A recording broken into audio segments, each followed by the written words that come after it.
The Lord is good. All the time. And all the time. The Lord is good. Amen. I've not heard the last word. Only one person as if is sure about what they are saying. The Lord is good. All the time. And all the time. The Lord is good and does Amen. Wow. Thanks for that interesting addition. You're all welcome on this evening in our study, and may the Lord bless us very much. We shall raise up and sing another beautiful hymn.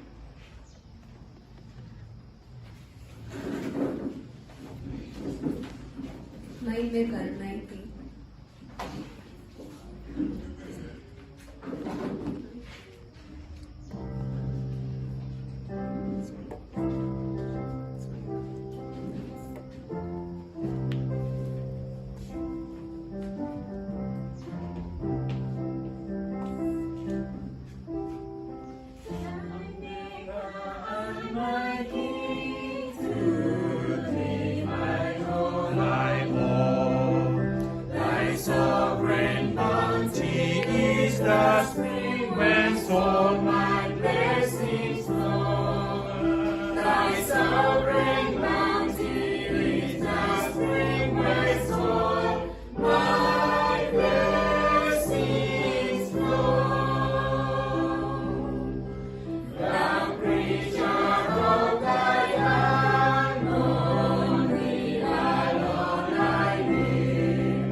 So much grateful that you have kept us till this evening. May your name be glorified. As you have gathered before you to learn of you and to be told by the Holy Spirit, may you, Lord, be with us. Open our inner ears to listen to your word, and may it be of a great importance in our lives for our salvation, Lord. We pray in Jesus' name. Amen. You're welcome once again for our other evening study, and may the Lord bless us, and may He also guide those who are still on the way coming. Yesterday we learned about an interesting study. I don't know who remembers what we studied yesterday. Yes, any one of us who just remembers anything that we looked at yesterday. Yes. We looked at three classes of people. The three classes of people, we looked at people who keep the original Sabbath. We looked at people who say that the Sabbath does not exist at all. Yes. And we looked at a group of people who say the Sabbath was shifted to the first day of the week. Yeah. Thank you very much. Who else learned something from yesterday? Okay. Yesterday we learned that God created the world in 6 days and rested on the seventh. And it was not just a day, but He also rested on it, blessed it, and made it His day. And also wants His children, His creature, his creation to also rest on that holy day. And the Bible showed us very many beautiful texts about the Sabbath of the Lord and how it is still a memorial of God's creation since the beginning. And we saw that it did not change even up to today. The Sabbath of the Lord still stands. Not the first day of the week, but the seventh day of the week. And as God was also giving his 10 commandments at Mount Sinai, we also saw that he put it among the 10 commandments, and he started with the word remember when he was giving the fourth commandment. Remember the Sabbath day to keep it holy. He rested on the seventh, and he also demands us to rest on the Sabbath, which is the seventh day of the week.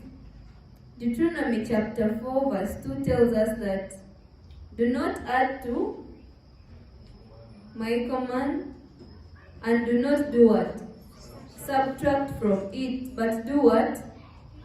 Keep the commands of the Lord your God that I give you. When God gave the 10 commandments on Mount Sinai, he told us not to add anything and not to remove anything. Likewise, when he also came on this planet Earth in human form, he also kept the 10 commandments, including the fourth commandment which we looked at yesterday, which was talking about the Sabbath, the seventh day of the week, which the Lord wants us to also keep.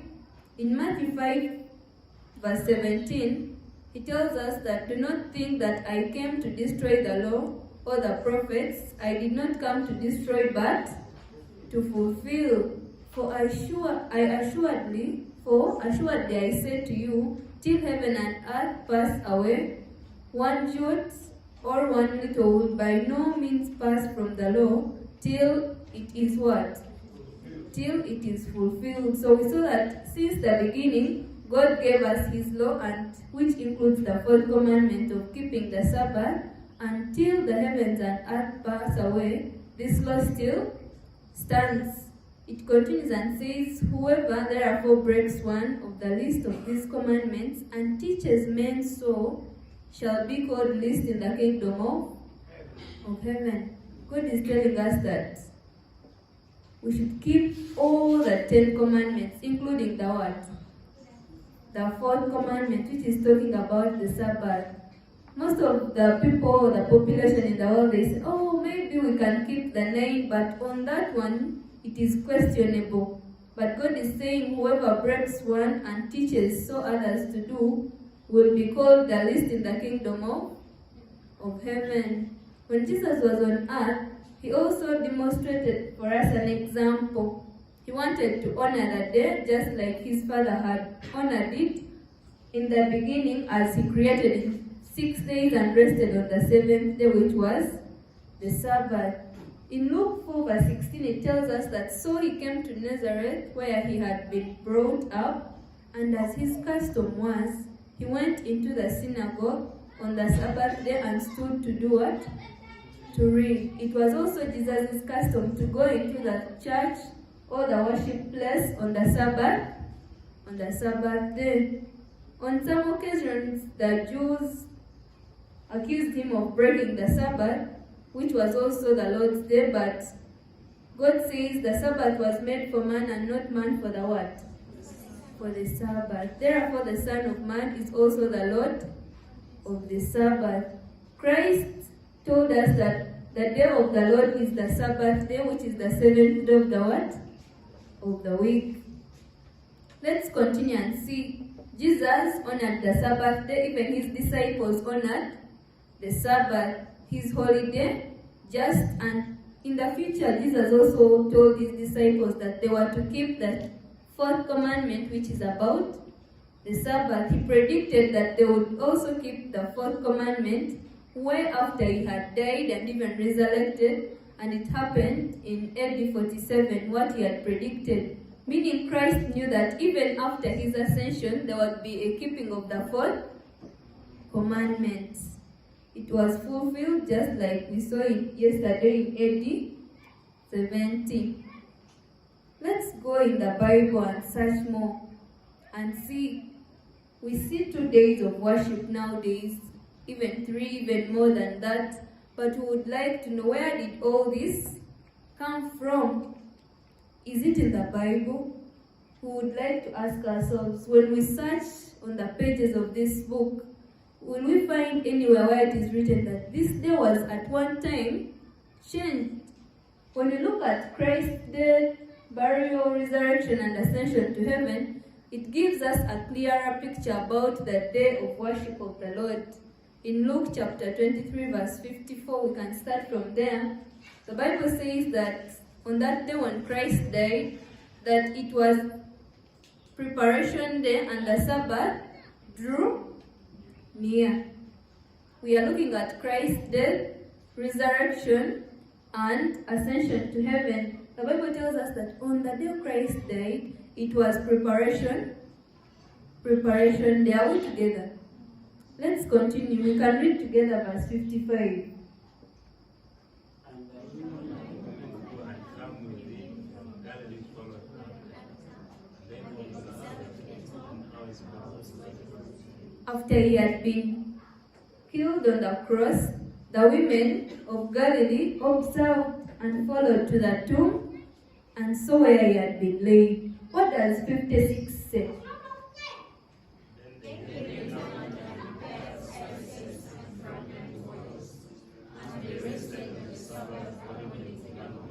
These women rested on the Sabbath according to the commandment. What happens on the following day? Let's go to chapter 24, verse 1.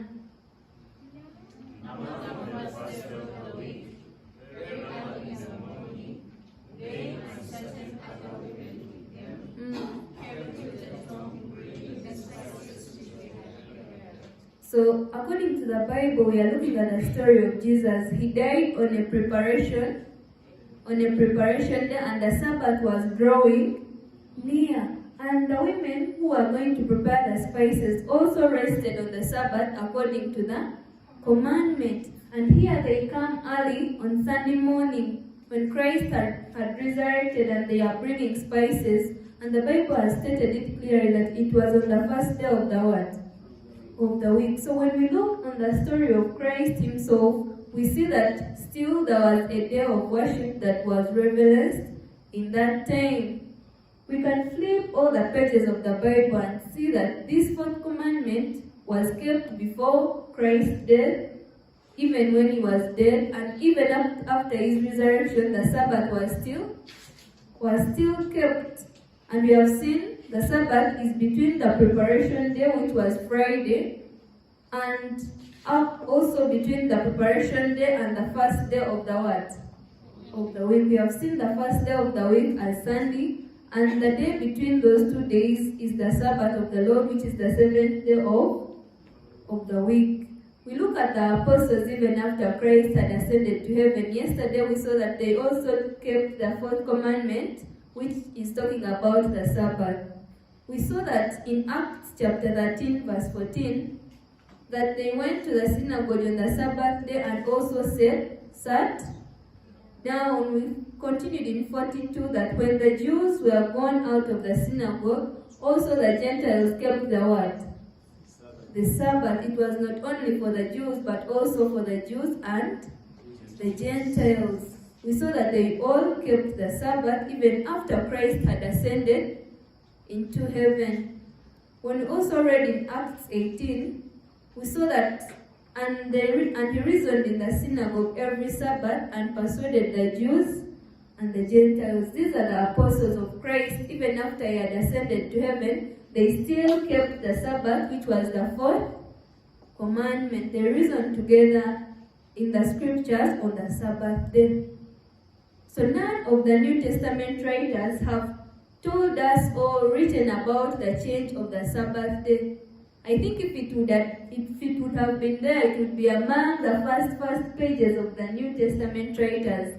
But when we search, we find no change of the Sabbath from one day to another. God tells us in Psalms 89, verse 34 that my commandment I will not break, nor alter the word that has gone out of my lips. This is the Lord speaking about His words, His covenant, His 10 commandments, that they were not to change or be broken, but they were to stay forever. God is saying, my commandment I will not break nor alter, the words that have gone out of my lips. This is the word of God. He's still telling us that I still reverence the 7th day of the week, the Sabbath of the Lord. Then the question would come, why do we have different Sabbaths in the world? Today, where did they come from? When we read in the article, The Faith of Our Fathers, the Catholic Cardinal James Gabison says, you may read the Bible from Genesis to Revelation and you will not find a single line authorizing the sanctification of Sunday. He says the scriptures enforce the religious observance of Saturday. Another writer in the book 10 Rules of Living called Collins, he says that the reason we observe the first day instead of the 7th is based on no positive command. One will search the scriptures in vain for authority for changing from the 7th to the first day of the what? Of the week. They are telling us that in the whole Bible there is nowhere we are seeing the change of the Sabbath from the 7th day of the week to the first day of the what? Of the week. And we also know that as we search through the scriptures, there is no verse that authorizes the change of the Sabbath from the 7th day to any other verse in the what? In the Bible. Then the question stands for us. Where did the change come from? In the book From Sabbath to Sunday, we have this statement. It says, almost all churches throughout the world celebrate the sacred mysteries, the Lord's Supper on the Sabbath of every week. Yet the Christians of Alexandria and Rome, on account of some tradition, have ceased to do this. On account of what? On account of some traditions. It's saying not on account of the Bible, but on account of some traditions. So we are looking at where did this come from? Where did the change of the Sabbath from the 7th day to the first day of the week come from? And we have seen it came from tradition and not the word of who? Of God. The gradual change kept on coming slowly until the observance of this day has been prominent all over the world. We can read also this statement by Dr. Samuel. It says, impressive indications that suggest Sunday observance was introduced at this time in conjunction with Easter Sunday. It continues, as an attempt to clarify the Roman authorities and Christian distinction from Judaism. So we are seeing that this observance of the Sunday worship was brought up after some traditions were almost changing from the real religion of Christ which he left on earth, and they were following some other traditions in the Roman Empire. We shall continue and see that also the people who were living in Rome, the Gentiles and the Jews, there were different religions of people and they observed different things. There was paganism and Christianity. But here we see Christianity came on transforming slowly tending towards paganism. We shall first take a look in the Bible in the book of Romans chapter 11, verse 13. Here the apostles were talking to the Gentiles who were in that place of residence as they were living in at that time. But our question still stands up to now. Why is there Sunday observance now when the Bible still stands that the Sabbath of the Lord is on the 7th day of the what? Of the week? Where did it come from? Can we trace its background? Where even back in the days of Abraham, in the land of Ur, was there sun worship? Was there Sunday observance, if we are to say so? We are going to come to a realization that Sunday worship came from way back when the pagans were worshipping the the sun god. In the land of Ur, according to our studies we have been having, we realized that there were very many gods they were observing, and among those gods we saw that there was the sun god. When we go in 1 Kings chapter 18 and we read that whole story, we shall come to realize that they were also worshipping the sun. In that time, we can write down these verses. Maybe we shall read in our own time. In 1 Kings, we shall read about that whole story and come to see what was happening at those times.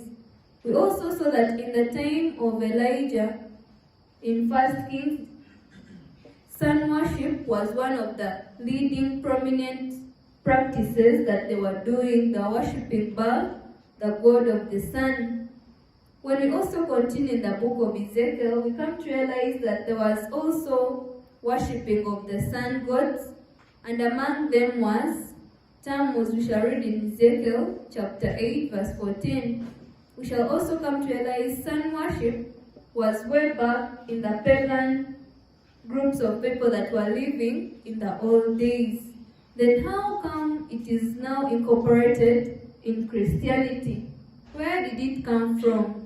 How is church embracing a practice that was not instilled by Christ Jesus? In the Roman Empire, there was an observance of the 2 days after the death of Christ, the 7th day of the week as the holy day of the Lord, and the day of the sun as a holy day. Hope we realize the difference. One was a holy day unto the Lord, and another one was just a holy day. We can pronounce it differently, but hope we are seeing the difference. One is holy unto the Lord, and another one is just a holy day. Both of them were kept in that time, one as a day of the Lord, and another one as just an observance of respecting the sun god. But when we look at the Christian world today, we have come to realize that one is dropped or left unto a certain group of people, and now there is embracing of the first day of the week as now a holy day unto the what? Unto the Lord. When we read in history books, we realize that Christians were not the ones who became careless and gradually compromised their faith. The apostolic church stood firm and pure. But when the second and third generation Christians came along, we see evidence of compromise and apostasy. This started to erode the church's purity. In the beginning, the Christian church was still strong and standing on the principle of the 10 Commandments and on observing of the day of the Lord, which was the 7th day of the what? Of the week. But we see that gradually they started embracing the pagan day of worship, which was the day meant to worship the sun god, and it was gradually entering into the church or Christianity. The first compromise, we look at it in the days of Constantine, Emperor Constantine, when he signed the first official letter that was civilizing Sunday worship. Constantine says, on the venerable day of the sun, let the magistrates and the people residing in the cities rest, and let all the workshops be closed. He also states it clearly in this document that it was the day of the what? Of the sun. On the venerable day of the sun, let the magistrates and the people residing in the cities rest, and let all the workshops be closed. In the days of Constantine, he was trying to join the two big groups that were in his empire. Those were the pagans and the Christians. And these two groups were always fighting each other. And we see the Christian community started to compromise and embracing pagan practices so that they would easily win the confidence of the pagans and transform them into what? Into Christians. But this resulted into something drastic as evolution of the Christian world went on. This statement continues and says, in the country, however, persons engaged in agriculture may freely and lawfully continue their pursuits. Constantine passed the first civil law that was talking about the observance of Sunday as a day of worship. And later we see that in the church setting, the Church of Rome also passed another law in the Laodicean Council, and they also passed a law that was accepting observance of Sunday in the church. The Council of Laodicea, page 739 says, in the year 325, Sylvester, Bishop of Rome, changed the title of the first day, calling it the Lord's Day. It continues, Christians shall not Judaize or keep the Sabbath and be idle on Saturday, but shall work on that day. So we are seeing the evolution of this practice coming slowly, and it is entering the Christian world or into the church. It continues and says, but the Lord's Day they shall especially honor, and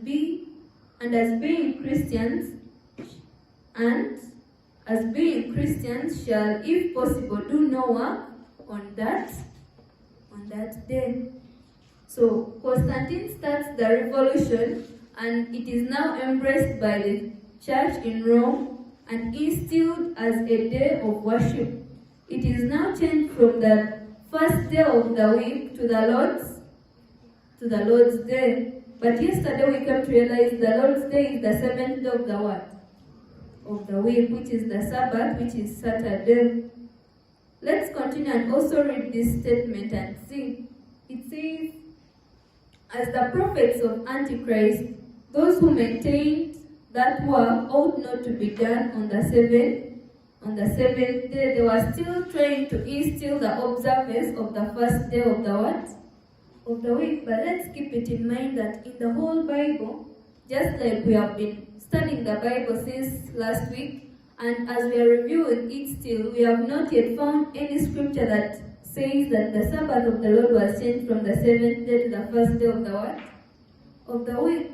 Doctrines have been passed, but we have seen they are coming from tradition and not the word of the Lord. Our duty is to differentiate between scripture and tradition. Are we together? To discriminate whether we are to observe the scriptures or the traditions of men. But Christ and his disciples, even the Christians today, we are all expected to observe the seventh day of the week, that's the day of the Lord, which he instilled from way down from creation, even as he still lived on this earth. And even after his ascension, he left his disciples and told them that they were to observe the Sabbath day of the what? Of the Lord. Later, as we saw the change of the Sabbath, there was a collision between those who kept the Sabbath in those centuries and those who were still embracing the pagan day of what? Of worship. And we see a collision between them until there was a rise of Protestantism. People who are saying, no, for us we are not observing traditions of men, but we are standing on scripture and scripture alone. The Bible and the Bible only as our rule of what? Of faith. Let me see how many amongst us would like to follow tradition. What about scripture and scripture alone? Amen. May the Lord bless us as we are still searching through the scriptures to realize what is the Lord demanding of us. Are we to follow tradition or the scripture and scripture alone? We saw that as this law was passed by the civil laws of Constantine and the church in Rome, persecution began for those people who stayed on the day of the Lord, which was the seventh day of the what? Of the week, and people are persecuted for standing for scripture and not tradition. However, the Sabbath by then, it still kept in hiding because of the people fearing to be persecuted, until when people could not even realize, oh, which one is still the day of the what? Of the Lord. And mind you, remember in those days, The Holy Word of God was not common as we have it here every day. Let me see how many of us have the Bibles. You can raise them up. In those days, it was not like now when we all have the Bibles and can read for ourselves. When the laws were passed, when traditions were taken up, people would embrace them because they never knew what was written in the Word of God. But right now, almost every one of us has the scriptures and we are able to read and see what is the Lord telling unto us. There is a story of a man gone in the days when people used to believe that the world, the sun, and all the other planets were rotating around planet Earth. And then this man comes and tells them this is not really what?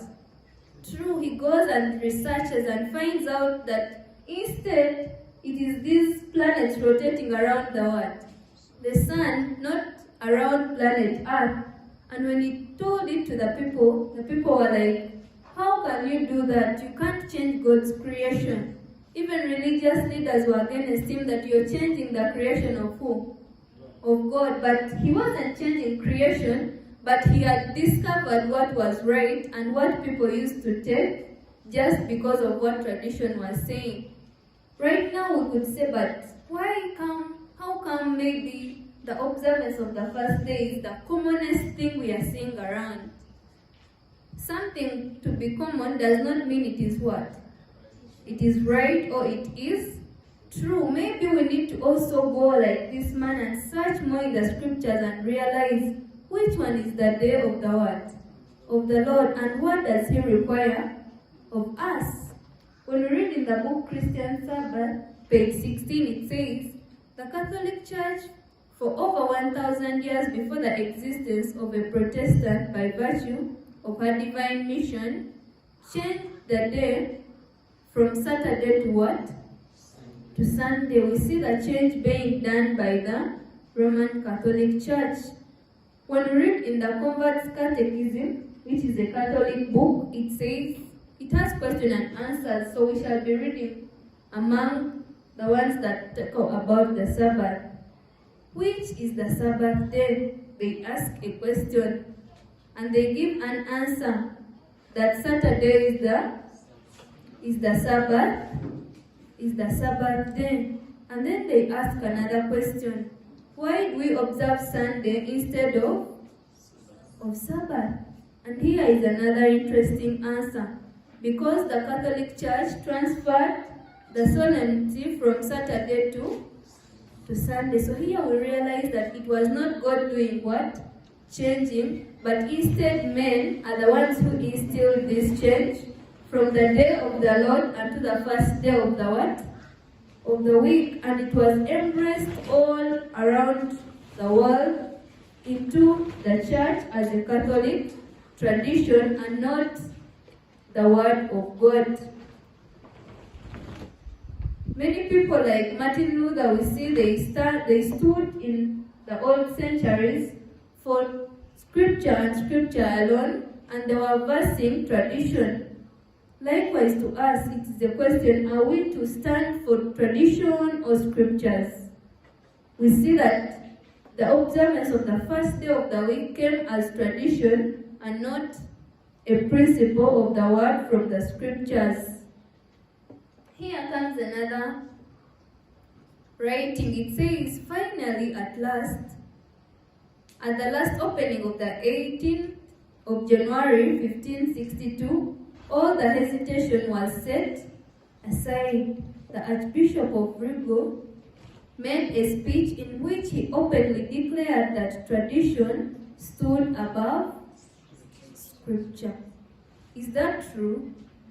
Does tradition stand above scripture? No.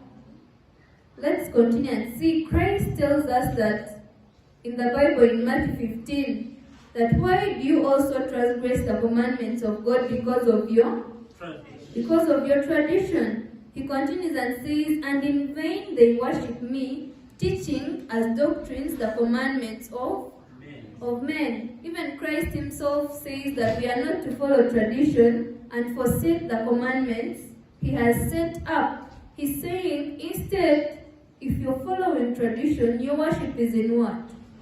Is in vain. He's trying to tell us more that tradition and the Bible, which one should be our guide? The Bible and the Bible alone. Tradition should not be our rule. Here comes another quotation from Catholicism and fundamentalism. It says, it was the Catholic Church that decided Sunday should be the day of worship for Christians in honor of the resurrection.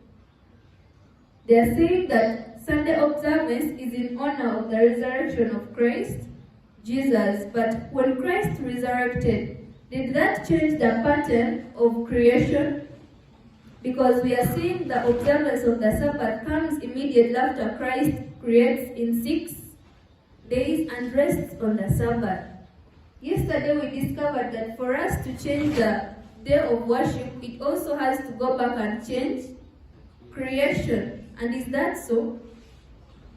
That means God has to go back in the beginning and create the world afresh, which is not impossible, which we did see when Christ went to heaven. He did not create afresh for us to have another new day of worship.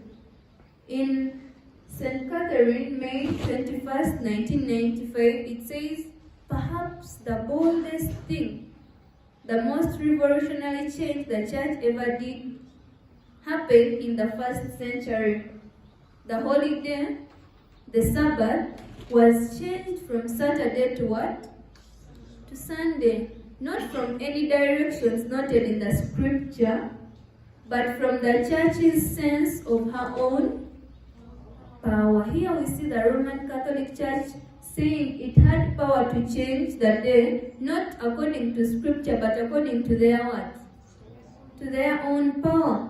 It continues and says, people who think that the scripture should be the sole authority should logically become Seventh-day Adventists and keep Saturday holy. They are trying to tell us that for us we are following our traditions in our own power. But if there is any person amongst us who would like to follow the scriptures and the scriptures alone, he should instead go and become a Seventh-day Adventist and keep the Saturday what? Which is the day of the Lord, which we saw that it is the Sabbath of the Lord.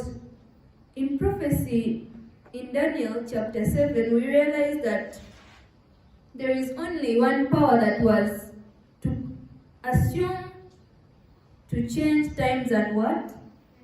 And laws. And we came to realize it is the Antichrist. It would think to change times and laws. Here there was a prediction in the books of prophecy in Daniel chapter 7 that it would attempt to change God's law, of which this is the fourth law, the fourth commandment of God. It is being changed, the Sabbath commandment, from the 7th day of the week to the 1st day of the week.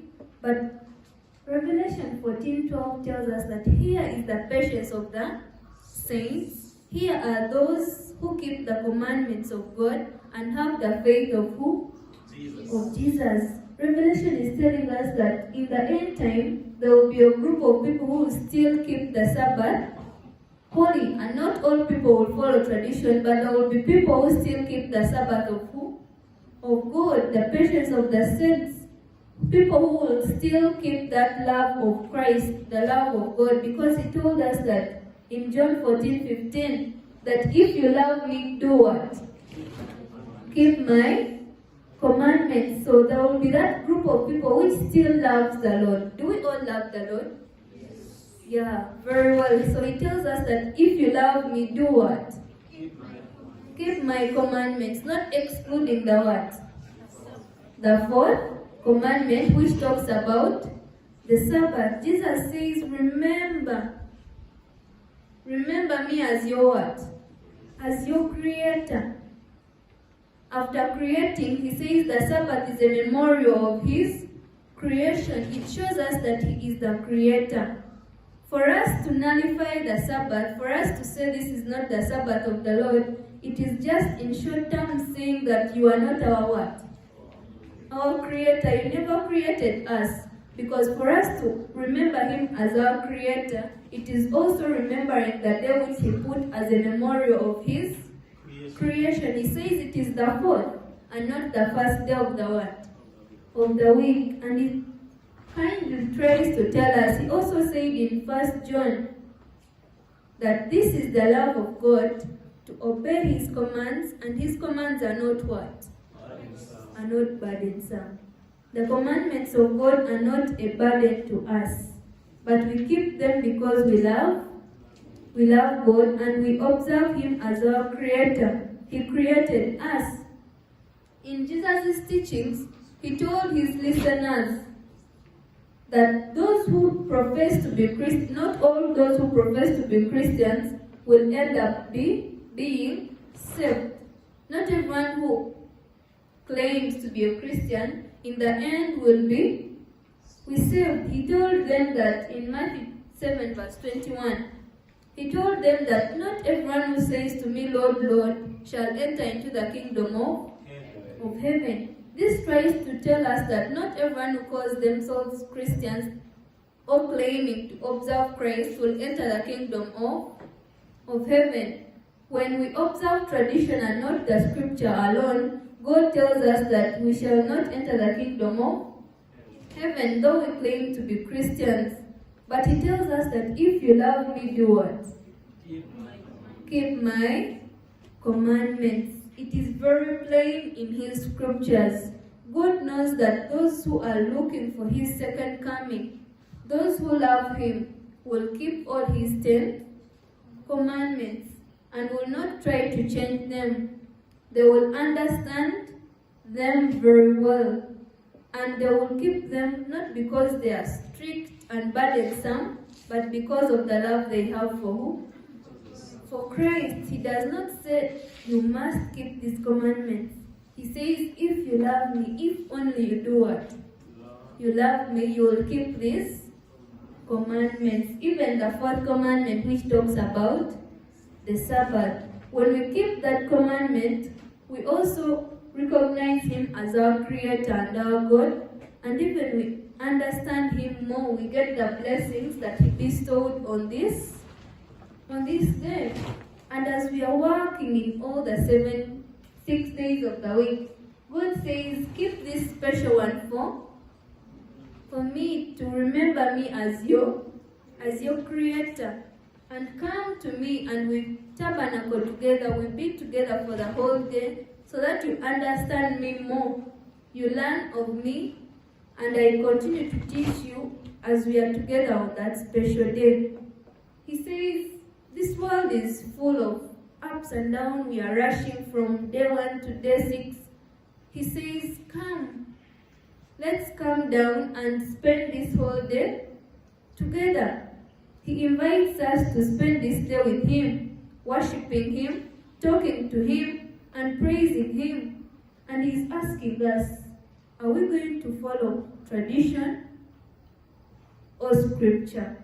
Are we going to follow the truth or the traditions of men? Are we going to follow the Bible or human teachings? And He's still asking us, are we following the commands of men or the commands that come from up above in His throne?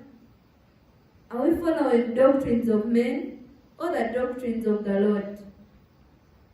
How many of us in the congregation say that me, I would like to observe the law of God? What about those who say, me, I can keep some doctrines of men?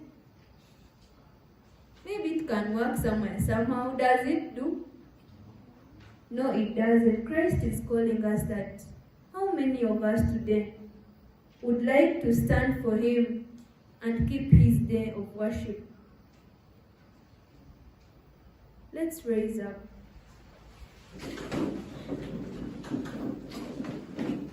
The Lord is telling us that I created in 6 days and rested on the what?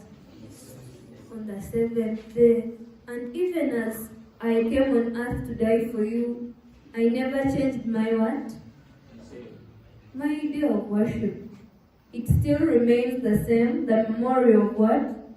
of creation, the sign of God between him and his people. And is inviting us tonight. Are we his chosen people? Are we his beloved ones? He's asking us that, is there anyone amongst us who says that tonight, Lord, I would like to continue keeping your holy day of worship? Let's see that person. May the Lord bless you. Let's have a word of prayer. Almighty Father in heaven, today we have learned that there is a difference between tradition and your word. We come before you this evening that may you continue to teach us your word and your word alone, not tradition, Lord. That the traditions of men may not take us. Some of us might have heard this for the first time. Some of us, Lord, have been following the traditions of men and not your holy word. We pray that you may come in our hearts, receive us. We dedicate our lives into your hands this evening. And saying, Lord, we would like to start keeping your holy day. May you allow us and receive us into your throne of mercy, Lord, that you may continue to teach us more and let us observe your day. And only your word alone may be our guide, not the words of men or tradition, Lord. Continue to correct us in ways where we go wrong. Continue to teach us your will. Let it be done in our lives as it is done in heaven. In the mighty name of our Lord Jesus Christ, we pray. Amen. May the Lord bless you very much. Tomorrow we have more interesting studies. You're all welcome.